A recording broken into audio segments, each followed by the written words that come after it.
everyone, welcome to my channel. My name's Julia and today I'm talking about a very controversial show, Emily in Paris.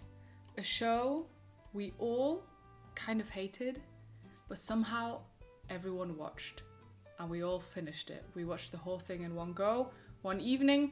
Was that just me? Okay, but I've heard a lot of people have done that, so I want to talk about it. I want to talk about why we hated it, but why we still kept watching. So Emily in Paris is about a 20-something-year-old, which I already found very strange because I was so sure she was over 30. She was not. 20-something-year-old Emily from Chicago moves to Paris to work for a marketing firm and to give them the American perspective on whatever they're doing. It's basically this over-cliched, stereotypical version of like Paris, wonderful Disneyland version of Paris, and how Emily manages her life there, her relationships, her colleagues, the Parisian way of life. And we just follow her in her everyday and see what she's up to. And oh boy, there's a lot wrong with this show. First of all, Emily, she's just a classical kind of Hollywood main character. She's this cis, straight, white woman who has the opportunities to travel and live abroad and who we're supposed to all root for. It's just, it's the kind of main character we've seen 1,000 million times. There's nothing new to Emily. People hated Emily. The problem with Emily was she was this young American woman who comes to France to show the American perspective. She just thinks her point of view is the right point of view. She comes to Paris, hasn't learned any French, only speaks English, and assumes everyone she's working with has to speak English as well.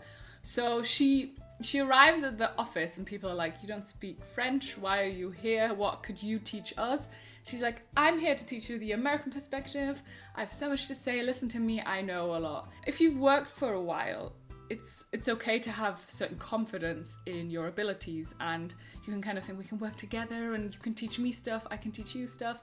But Emily, I don't know, she's like a recent graduate. I don't know, I just invented that. But in my head, if she's like 20 something, she's not been working that long.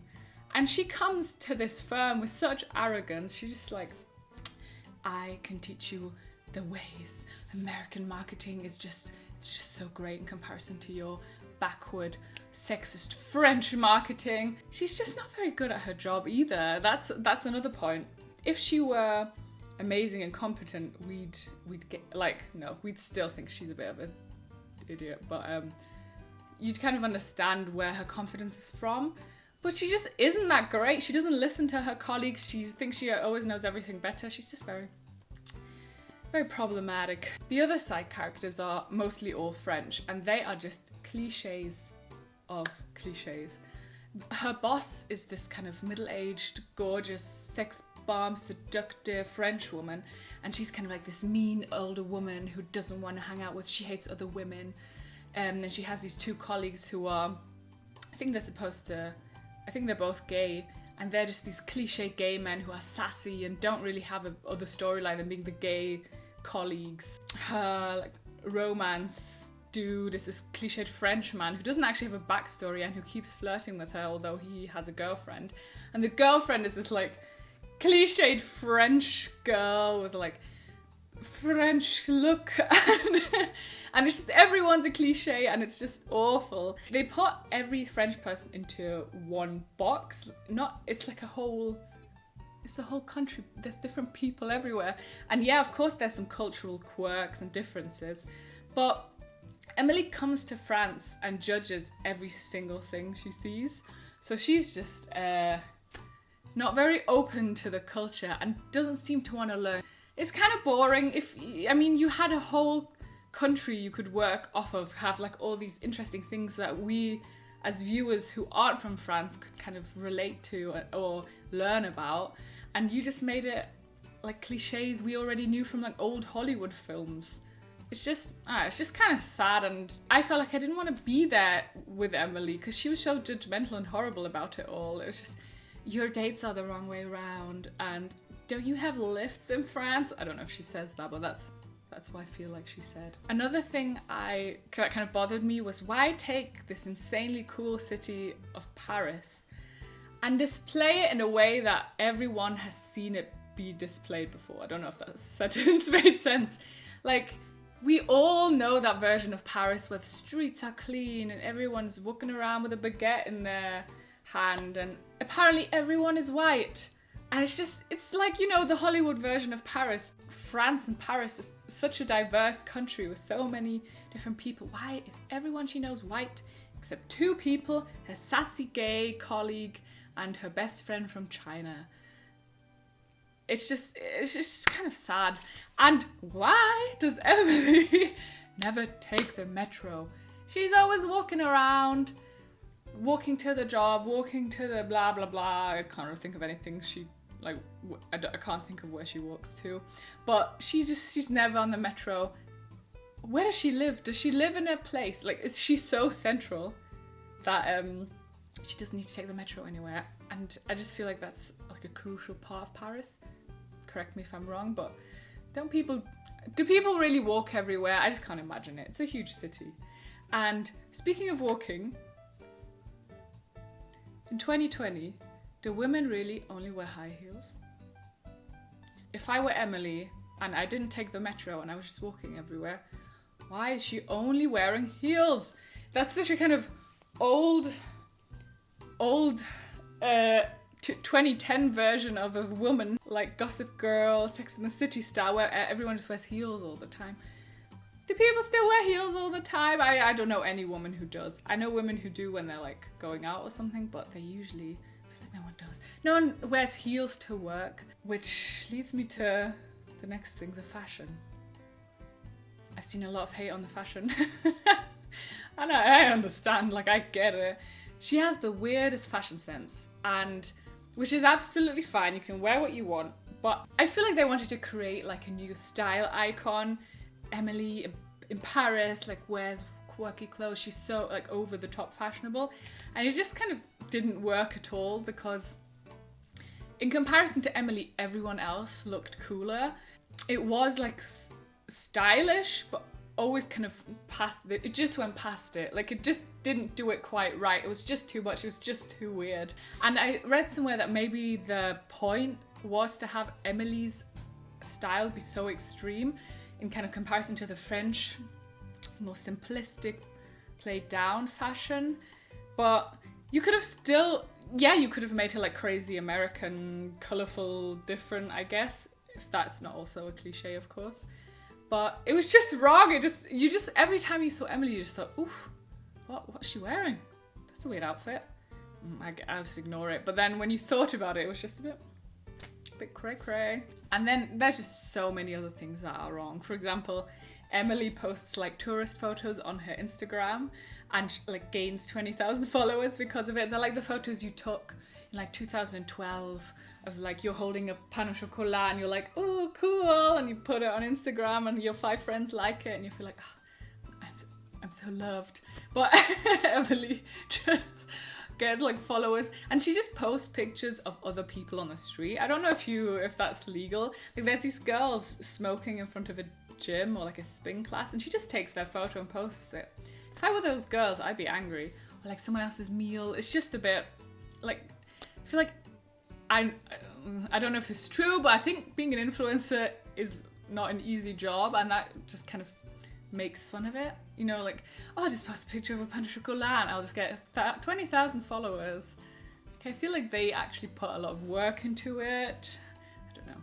I'm not an influencer, so maybe I'm wrong. Oh yeah, and then she also sleeps with a 17-year-old, and that's just kind of brushed away. And generally every single man she meets falls in love with her, because every French man is attracted to a quirky, loud American girl. Okay, I've ranted enough now. I feel like I've got myself riled up. And now I want to kind of talk about what my theory is why everyone watched it, and like why we love to hate it. I think one of the main reasons is that it's so nostalgic for TV shows like Sex and the City, Gossip Girl very strongly, and films like The Devil Wears Prada. It's kind of got this nostalgia factor where you follow this woman who comes into this glamorous, glitzy world, and we get to see behind the scenes and see what it's like. and we kind of relate to the girl who's new and doesn't know what she's doing, but somehow she succeeds and she has all these trials and tribulations in this glamorous world, and we get a glimpse into it. And I think that's kind of a trope that will always work, but the fact that Emily is just so unlikable and, like I said, just a straight white woman, it's just kind of old. We've done it 100 times. We want to see new faces. Let's have a trans woman. Let's have a woman of color. Let's have a gay person. I don't know, but I think it's just the nostalgia. You want to feel like you're 16 again watching Gossip Girl, and it's easy. Speaking of easy, it's an easy watch. It's only, every episode is like 20 minutes. You can just browse through it. It's not very gritty. It's romantic. It's a comedy. You can just kind of lose yourself. It's escapism. And I think in these times where no one can travel, everyone's stuck at home, people are losing their jobs, it's like a romantic, nice idea to be able to run away to Paris and be able to afford amazing clothes and have a fantastic job and just live this dream life.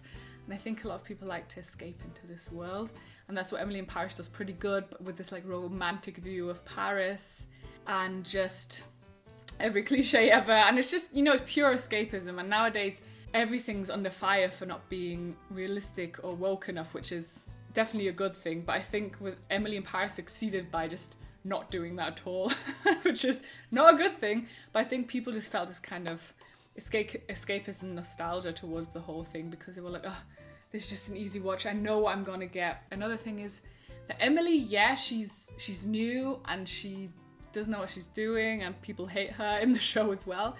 But for some reason, she always succeeds in what she does. She always finds the solution to the problem. And I think as viewers, that's just such a nice idea to, whatever life throws at you, you just kind of succeed. Like, she posts an Instagram photo, gets 20,000 followers.